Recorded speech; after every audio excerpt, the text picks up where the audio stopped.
Okay, thank you very much, Eamon. You're meant to be hearing Jason Burke talk tonight, but Jason is unable to do the talk, and so I've been drafted in to do a talk instead of him. Somewhat older personage than Jason, so I hope that you haven't been mistaking me for him in any way. Loyalism and unionism. Jason said that he would like to talk, if you can see in the introduction, about loyalism and about what the Battle of the Somme means. And it stresses in his little introduction that the Somme has come to saturate the thinking of loyalist communities. As he put it in the intro, 365 days a year you can find someone, and certainly over the past year or two, commemorating the Somme.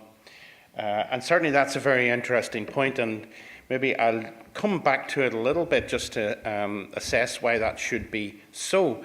But I want to broaden it out and a little bit and talk about loyalism and unionism in a slightly broader way than just loyalist communities, and talk a wee bit through a set of slides that I've got here about some of the things that happened during the course of the past year, the past few months and the summer in particular, and ponder whether or not unionism and loyalism is beginning to adopt a slightly wider range of means in order to look back at key events from the past. For example, you might look at this. It's from a leaflet or card that was brought out in the council area, which comprises Carrick, Ballymena and Larne. And this was an event held on the 26th of June. And you'd think it's a fairly traditional way of doing things here, the twin events of a centenary remembrance service and a parade. And certainly, yes, those traditional things took place. But I was asked by the Good Relations Officer in the Council, would I be prepared to write a drama which would be performed as well? And so I was given some money and a task to undertake, and I hired a couple of professional actors, and as well as the Remembrance Service and Parade, a play happened. I decided on a play that would be relatable to people who were at the big service at Knocka Memorial just half an hour before. If you know Knocka Memorial, it stands overshadowing the loch. It's a very large obelisk, and it's dedicated to the men of County Antrim who fell in the war. This is one of my two actors, Roger. We were up there rehearsing because I decided to write a play situated at Knocka, a play of 25 minutes long. I won't go into the plot, but I was really interested in the Knocka story because it's a complicated story. I was interested in the fact that Knocka is very complicated. Lots of difficulties about this war memorial, not least the fact that whenever it was to be dedicated, the person who was meant to dedicate it wasn't there. He was dead. His name was Wilson. He was Field Marshal in the First World War, and he was killed when two former soldiers on the Western Front actually shot him. They were in the Irish Republican Army, not far from Liverpool Street Station. So a story with a lot of complexity to it, and so that was performed as well as a dinner that was held on that Sunday. So trying to get you a sense that I think the council area recognised that you need to do maybe a little bit more than simply the remembrance and the parade as traditionally is done. A few weeks earlier I was up in this town, which is Kilrea, and there you can see the obelisk-like war memorial in the centre of the town. And here, many miles from Belfast, I was involved in an event which involved me doing a traditional talk. There's nothing particularly unusual about that.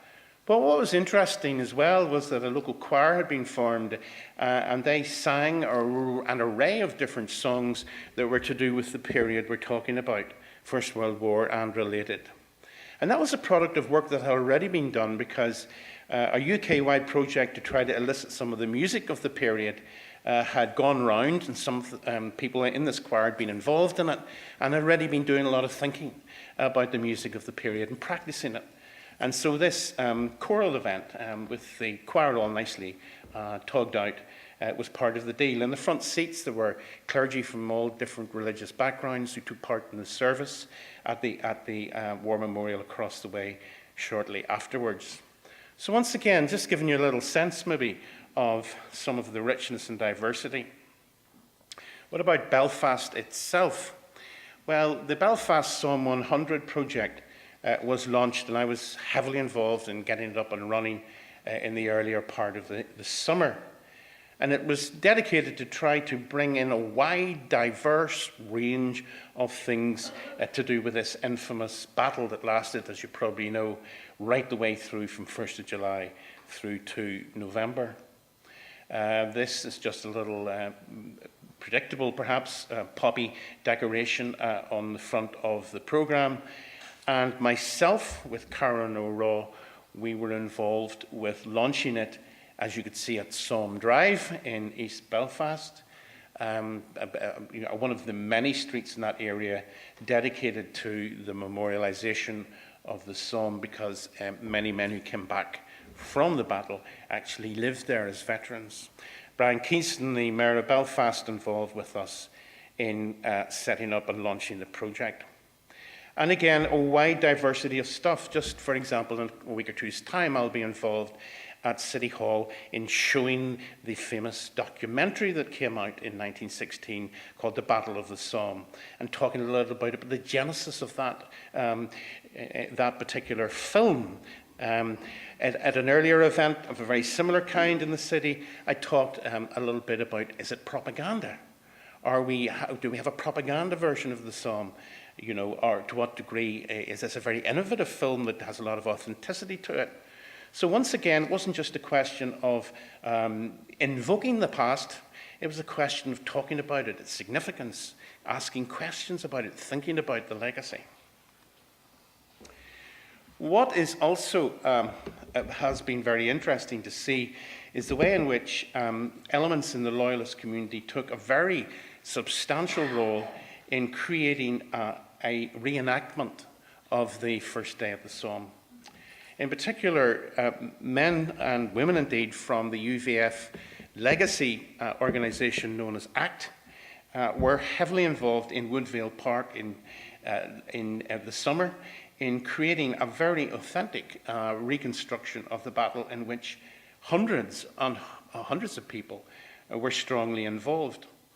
Now, there is, of course, a case to be made that as commemoration moves towards reenactment, there is an acculturation of the story of the past.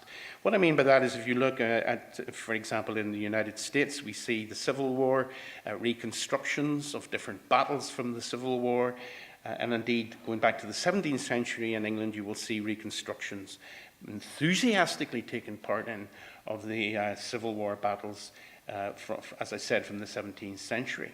Now, the fact that something is reconstructed as a battle doesn't mean the wounds aren't still there and still toxicity there. You can say that the current electoral campaign perhaps shows some evidence that the wounds of the Civil War in the States are still around. But nonetheless, I think there is a degree to which it is good to see men who would have been involved in paramilitary activity 25 years ago, involved in this enthusiastic reconstruction of the Battle of the Somme. One man I know in particular was very keen to play a German role, learned off a whole clatter of German, only to die on the battlefield site of the Woodvale Park. So there you go. He thoroughly enjoyed his whole experience. So yet again, perhaps maybe you know about this event, but if you don't, maybe you find it surprising, but it certainly occupied a huge amount of time and space and effort in Unionist West Belfast, if I want to call it that, Shankill and Woodvale over the summer. Also involvement of nurses, women playing the role of nurses from the period, marching down the road as well, in an attempt to show some kind of gender inclusivity, I think, in participation in the reconstruction. However, one of the exciting moments for me, powerful moments, was when I was asked to take on the role of commentator on the BBC Northern Ireland broadcast from the Somme 1st of July. And this, as you might imagine, was deeply interesting. It's not a brilliant photograph, but you do get a sense there of the poppies in the field just beside the Ulster Tower. And what I want to say about that is it certainly came across very strongly on the 1st of July as being an event that mattered a very great deal to Unionists and Loyalists. The vast number of the crowds who were there were wearing a collarette. Some, as you can see here, took part in a service, a religious service in Thiepval Wood. And it was fascinating to me the number of people who were there almost on pilgrimage. One group of men were walking all the way, from what I could gather, from the coast, the port. I don't know whether it was Calais or whatever, but they were marching to the Psalm. I was talking to other men who go out there for 3 or 4 months every year and work at maintaining Thiepval Wood or the Tower. Just a real strong sense of pilgrimage and a strong sense of this being a sacred site. And so, I mean, Jason certainly could have maybe commented a little bit more on this, but it does strike me that there's a very real sense that, as you can see here, I was up in the commentary booth and we were looking down at the crowd and the tower, a real sense that this was highly important at a cultural level, not just history, but a sense of identification with the death of men of the Ulster Division. The question I asked myself and during the commentary was, when it was over the service, there we are, 100 years have come and gone, what now? What now? 100 years is a long time. Are we moving into a new era? Will the Psalms still matter? Obviously, qualities of courage and fortitude were needed in order to march into the mouth of machine guns at the Psalm. But what qualities are needed from Ulster Unionists now? What qualities are needed from Loyalists now? There isn't a physical battle to fight. So what's the new quality that's needed in order to both adapt to change and make change in the new Northern Ireland? A project that I have been involved in, Eamon has mentioned it here, is the project of a play called, well, the play itself, that's not the title of it. This is a booklet that went with the play that you could purchase on the night of the performance. The play being called Halfway House. And it was done with a variety of audiences, certainly not with only Unionists in mind by any means, but some of the most exciting nights were for Unionist and Loyalist audiences. In Lurgan, we had quite an array of chaps from what would have been a strongly Loyalist background, who had words to say about the play. The play endeavours to show all sides, and certainly not a play only about the Unionist experience, but they were pleased, I think, by the play and were keen to take it into their own estate, show it. And because they've already got a good relationship with the Republican estate in Lurgan, which is where I'm talking about, they were keen to bring the Republicans over to witness the play with them. So just an example of the way in which I think innovation is happening in ways that I hope are positive. Here are my two actors. On the left is Valerie, who would have been from a Unionist background, 1966, Brona from a nationalist background, and meeting by chance they converse and discover many things about the past. So I'm not going to talk for too much longer, maybe a little bit about these photographs here and now, and then a little bit more. You'll be wondering what this is doing in the talk. Well, I've moved across the world to a friend of mine in New Zealand who's an artist, and he's responding not to the Battle of the Somme, but to the Battle of Gallipoli. And as a project, he decided to create something that represented the way in which New Zealand soldiers came ashore on the Turkish beaches, and they ended up perishing in large numbers.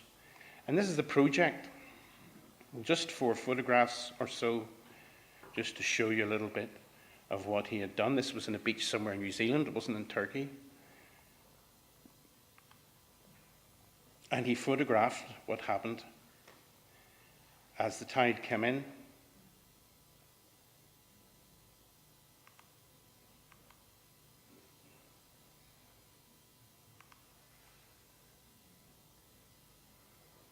And I thought that was an incredibly powerful set of images for what had happened at the Battle of Gallipoli. Flag left there with the bare piece of wood, and the individual men washed away in the tide of war. So I just think that there's still huge room for artists of various kind, people in the arts, culture, visual arts, sculpture, music, poetry, drama, to get more and more involved in taking what is a key story in many ways for unionism and loyalism, and for a wider audience, of course, as we know of, much wider audience civically, and doing interesting and creative work with them. Just to complete, what I want also to say with regard to Jason's comment about the saturation of the psalm inside so many communities today in loyalism. And I think that is in many ways the case. I think that there's a response there. There are two things I want to say about it. One is, commemoration ultimately is about grieving. It's about grief, isn't it, at one level, for those who've been lost. And I think at some kind of symbolic level, also, the preoccupation with the psalm, that strong emphasis that Jason talked about, is also to do with the things that loyalist communities feel they've lost over the last 20, 30, 40 years or more. Deindustrialization, loss of jobs, loss of prestige, loss of political prestige in so many ways. I think the second thing then is that acts of commemoration are also about honor and valor. And when I know several people who go 3 or 4 or 5 times a year to the psalm, and going there, you enter a world that is a respected world of commemoration, in which you can remember with dignity someone that you feel belongs to you in your ancestry. And I think, again, honor and a sense of valor is something that is very, very helpful to many who find themselves struggling with the changes, the political culture and economic changes that are upon us, and probably will continue over the next few years. Thank you very much. That's my talk. Thank you.